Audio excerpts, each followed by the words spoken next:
우리 사람은 어떻게 살아야 가장 행복하고 또 아름다운 삶을 살 수 있을까요? 태초에 하나님이 창조하신 모습 그대로 살면 됩니다. 오늘 말씀은 한마디로 복과 생명의 근원이신 하나님을 잊지 말라는 말씀이에요.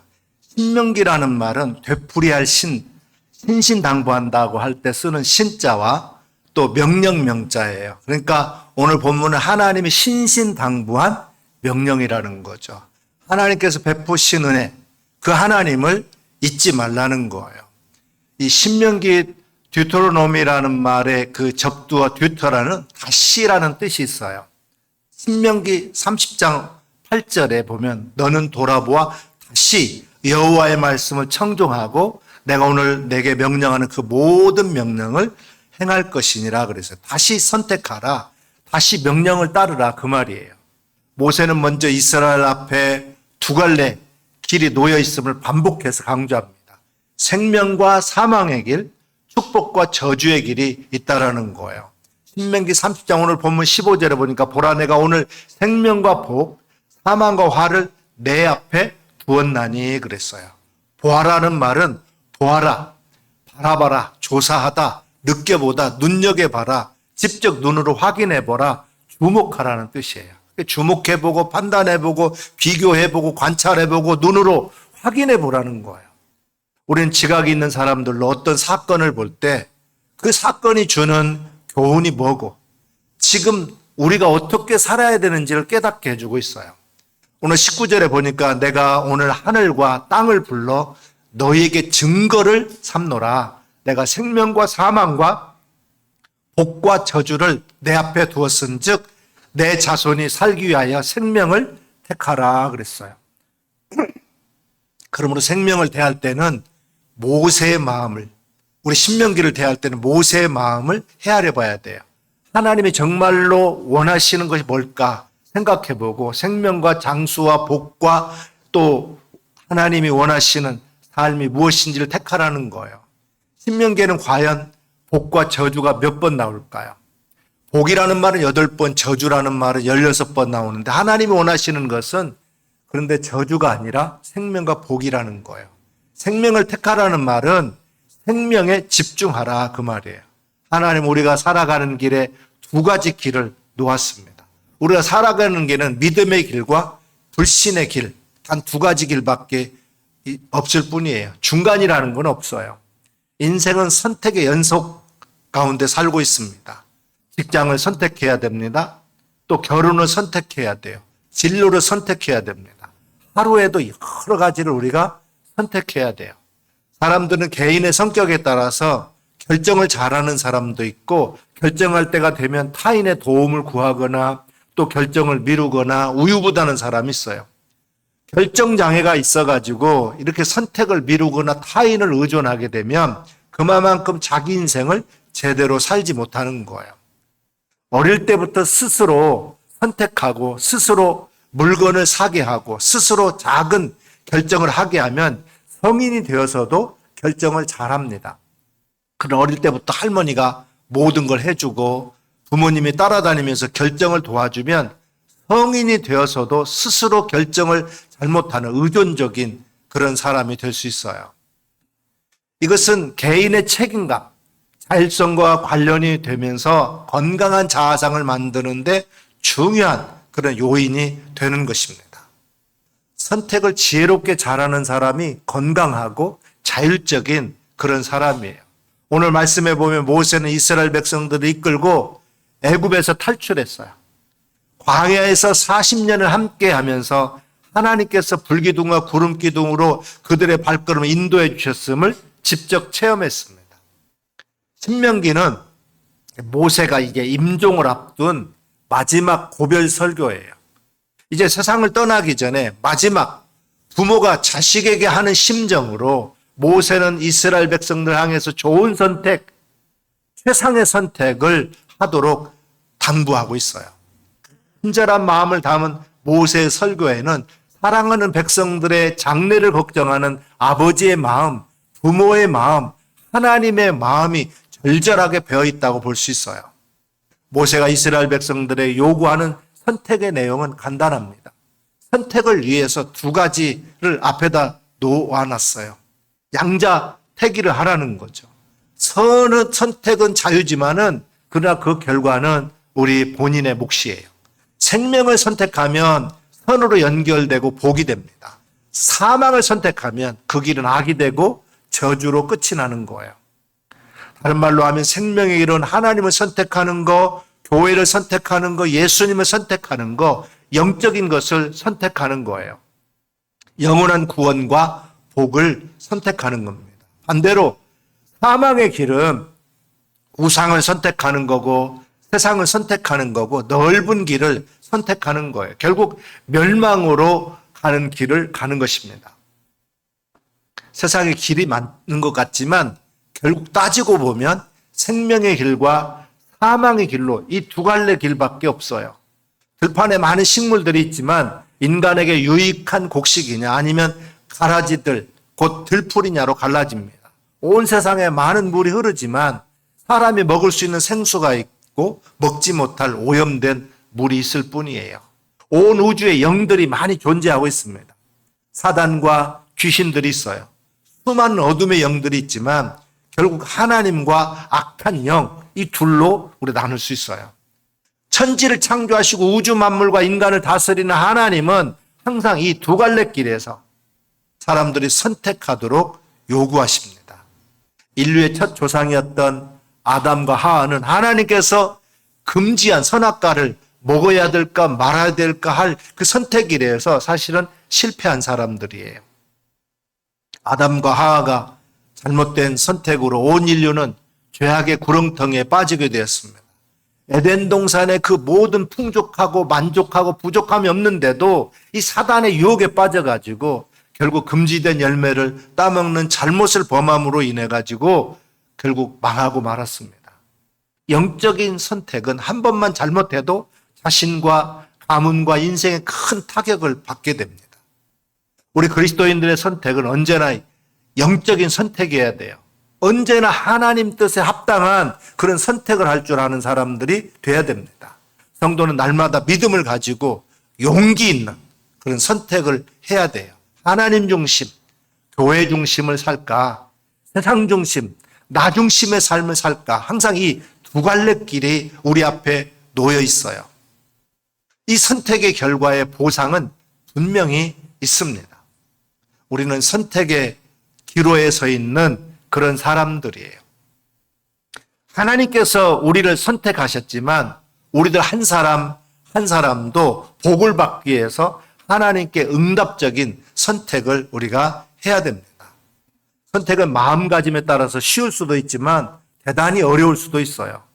내가 좋아하는 저 사람과 결혼해야겠다 마음이 결정되면 선택은 아주 쉽습니다.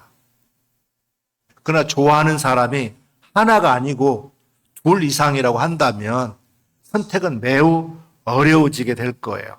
세상도 좋고 하나님도 좋다고 하면 선택은 어렵지만 내게 하나님 한 분밖에 없다고 마음을 먹으면 선택은 아주 쉬운 거예요. 다니엘은 젊은 날에 뜻을 정하여 하나님 뜻대로만 살겠다. 그렇게 마음을 정합니다. 다니엘과 그 친구들은 우상에게는 절대로 절하지 않겠다. 마음을 정해요. 뜨거운 그 풀무불 속에 들어간다 할지라도 자기들은 하나님만 섬기겠다. 그렇게 뜻을 정할 때 하나님은 풀무불 속에서도 그들을 건져주신 줄 믿습니다. 사자굴 속에 들어가는 일이 있어도 하나님 앞에 나아가 기도하겠다고 결심하는 다니엘은 하나님의 사자들의 입을 봉하여 지켜주십니다. 국무총리로 다시 세워주셔요. 선택할 때 어려움이 찾아오는 것은 하나님도 믿어야 되는데 중요한 약속이 있어서 주의를 범해야 되고 세상적인 일을 해야 된다고 생각할 때 선택의 갈등이 찾아오는 거예요. 그래서 하나님을 적당히 사랑하고 대충 사랑하면 갈등이 오게 돼 있어요. 우리가 믿는 하나님은 시시한 하나님이 아니잖아요. 전능하신 하나님, 살아계신 하나님, 나를 구원하신 하나님이세요.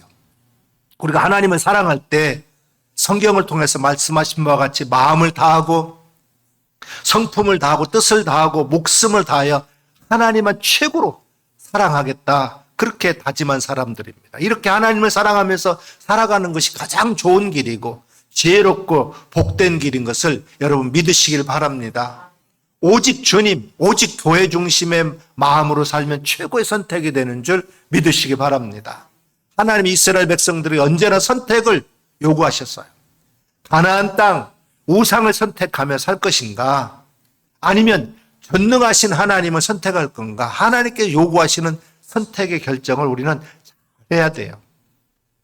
여호수아 24장 14절 15절에 보면 그러므로 이제는 여호와를 경외하며 온전함과 진실함으로 그를 섬기라. 너희 조상들이 강 접촉과 애굽에 섬기던 신들을 치워버리고 여호와만 섬기라. 만일 여호와를 섬기는 것이 너희에게 좋지 않게 보이거든 너희 조상들이 강 저쪽에서 섬기던 신이든지 또는 너희가 거주하는 땅에 있는 아모리 족속의 신이든지 너희가 섬길 자를 오늘 택하라. 오직 나와 내 집은 여호와만을 섬기겠노라 그랬어요.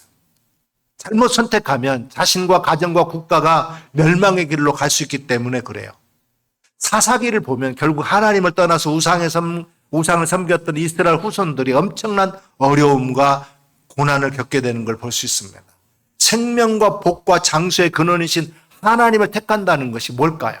오늘 성경은 5가지로 말씀하고 있어요. 16절에 보면 곧 내가 오늘 내게 명령하여 내 하나님 여호와를 사랑하고 그 모든 길로 행하며 의의 명령과 그의 명령과 규례와 법도를 지키라 하는 것이라. 20절에 보면 내 하나님 여호와를 사랑하고 그의 말씀을 청종하며 또 그를 의지하라. 그는 생명이시요 내 장수이시니 여호와께서 내 조상 아브라함과 이삭과 야곱에게 주리라고 맹세하신 땅에 내가 거주하리라 그랬어요.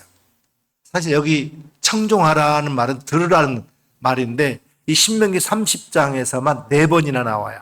이로써 알 수 있는 것은 모압 땅에서 베푸시는 2번째 언약의 말씀을 하시면서 4번씩이나 청종하라, 즉 들으라 그렇게 말씀하고 있어요. 또 여기서 의지하라는 말씀이 나오는데요. 예전 번역 성경에 보면 부종하라 그렇게 되어 있어요. 붙어서 따라간다라는 뜻이 있어요. 히브리 원어에 가까운 그런 번역이라고 볼 수 있습니다.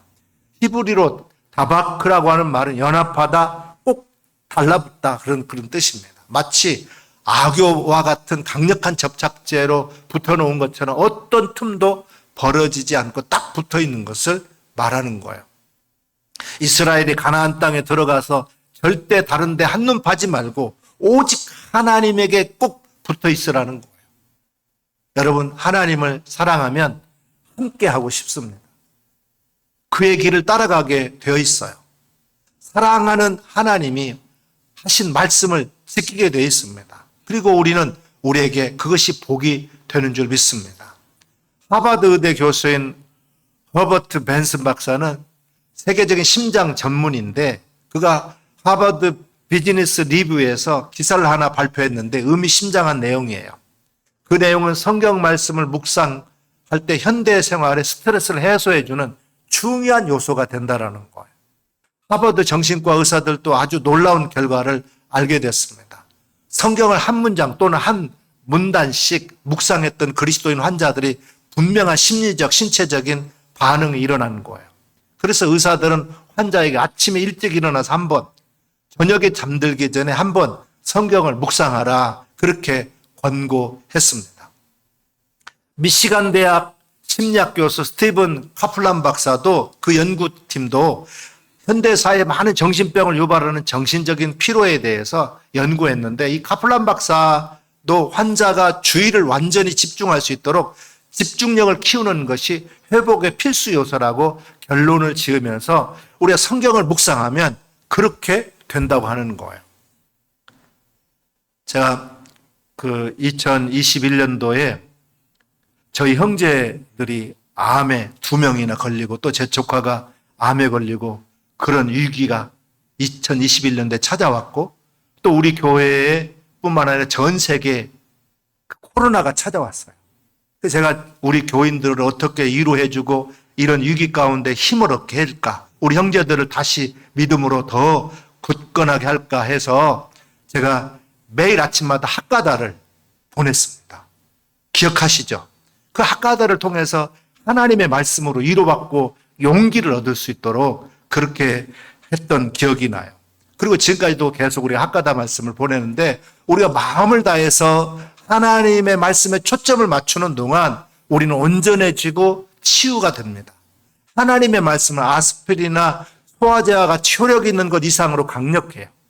그 말씀을 우리가 깊이 묵상할 때 그 말씀이 내 안에서 역사합니다. 그러면 놀라운 치유와 기적도 일어나게 되는 거예요. 하나님을 사랑하는 것은 하나님의 말씀을 묵상하고 지키는 것입니다. 그런데 중요한 것은 이거예요.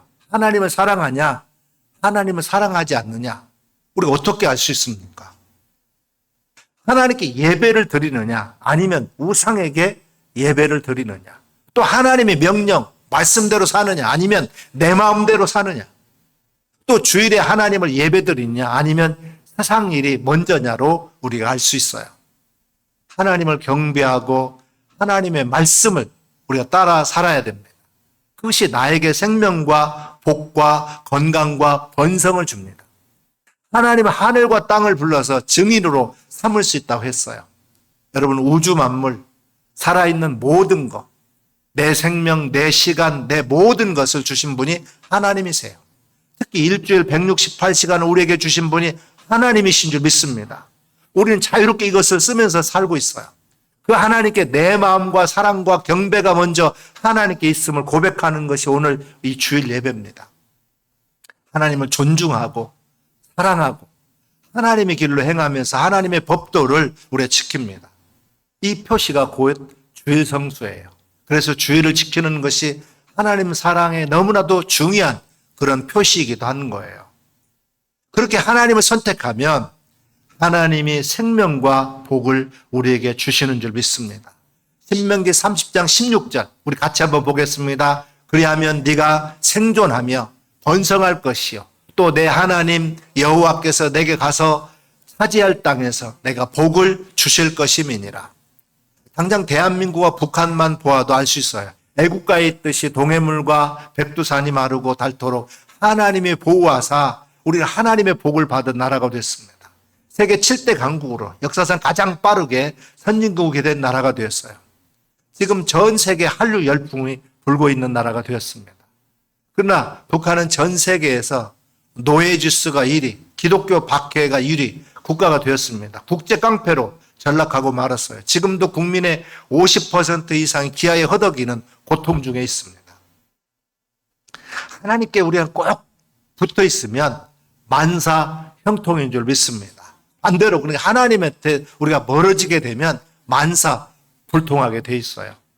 생명과 사망, 복과 저주를 내 앞에 두셨다. 오늘 본문에 그렇게 말씀하고 있습니다. 그러면서 하나님을 택하는 것이 생명과 복을 택하는 거라는 거예요.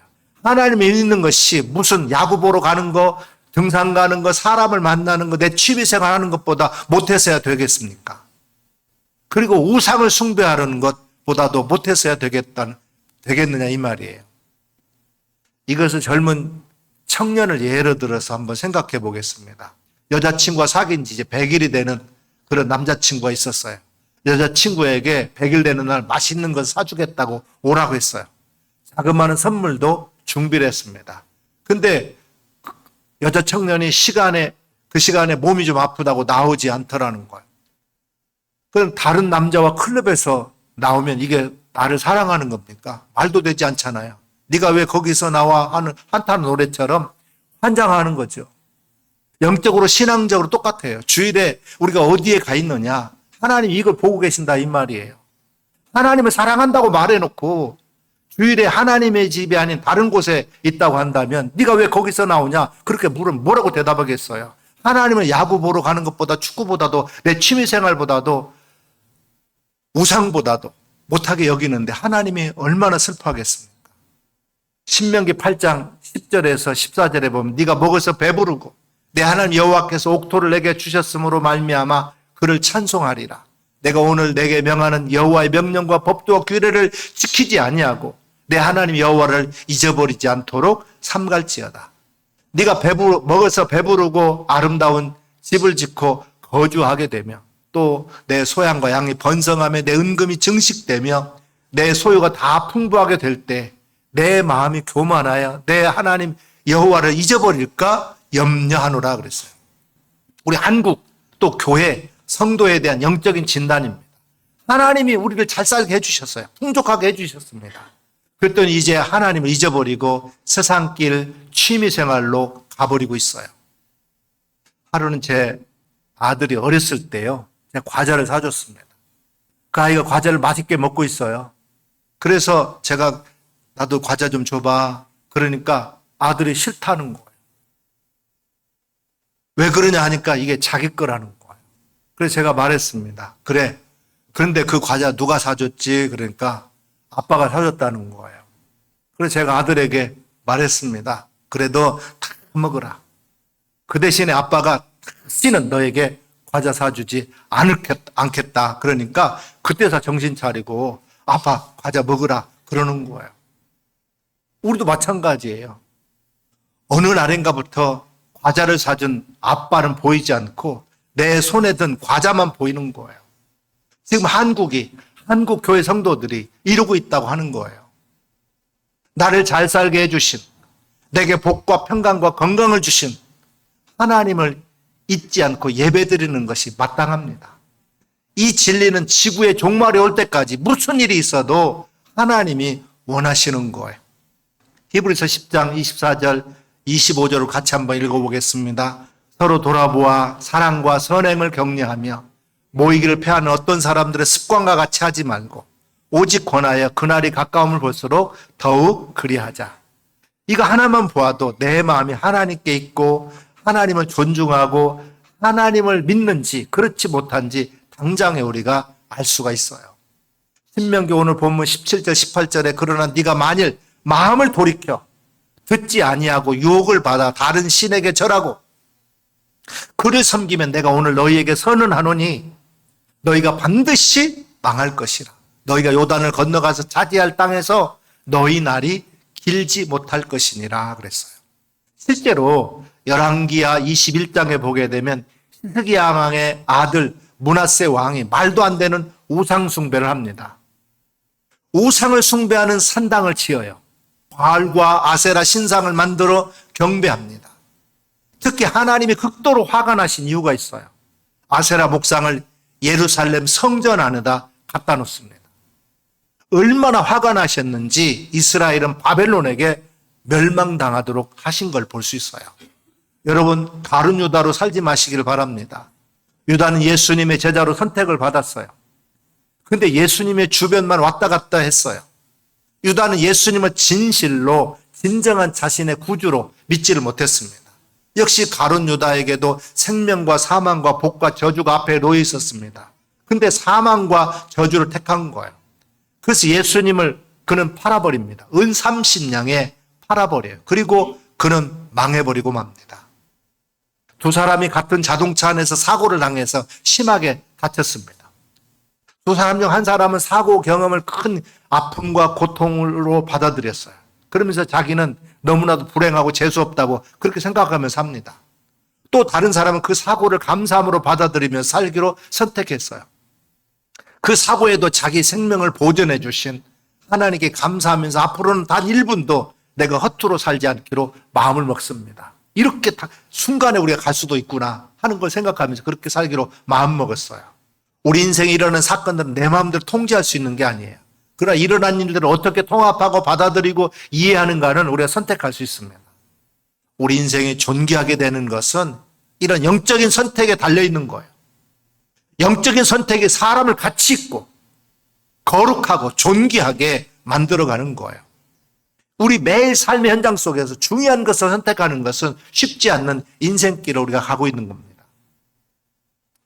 한순간에 잘못된 선택으로 어떤 사람은 평생에 감옥에 들어가서 살아야 되는 사람도 있고 한순간에 결정적인 선택으로 영원히 빛나는 사람도 있습니다. 요한복음 15장 4절 5절에 내 안에 거하라 나도 너희 안에 거하리라. 가지가 포도의 나무에 붙어있지 아니하면 스스로 열매를 맺을 수 없음 같이 너희도 내 안에 있지 아니하면 그러하리라. 나는 포도나무요 너희는 가지라. 그가 내 안에 내가 그 안에 거하면 사람이 열매를 많이 맺나니 나를 떠나서 너희가 아무것도 할 수 없음이라 그랬어요. 가지의 최선은 붙어 있는 거예요. 이 원칙만 지키면 열매는 저절로 맺어지게 돼 있습니다. 이게 바로 인생 승리의 비결이에요. 여러분, 가장 중요한 하나님께 꼭 달라붙어 있으라는 이 원칙을 철저히 여러분 지키시길 바랍니다. 여러분 정말로 하나님의 생명과 복과 번성을 원하십니까? 생명의 법이 성령의 법이 이끄시는 대로 하나님을 사랑하고 하나님께 꼭 달라붙어 하나님과 항상 대화하고 하나님의 말씀을 가까이 하고 하나님의 뜻을 깨닫고 순종하며 살기로 다시 한번 이 시간 다짐하는 시간 되시기를 바랍니다. 이제 하나님이 좋아서 하나님의 사랑에 보답하기 위해서 하나님과 동행하고 하나님만 의지하면서 우리 하나님께 딱 붙어있는 하나님의 자녀로 순종함으로 하나님이 오늘 우리에게 주시는 복을 받는 사람이 되고 번성하며 또 복되게 살아서 이 복을 우리가 전달해주는 그런 복덩어리들로 살 수 있기를 주님의 이름으로 축원합니다.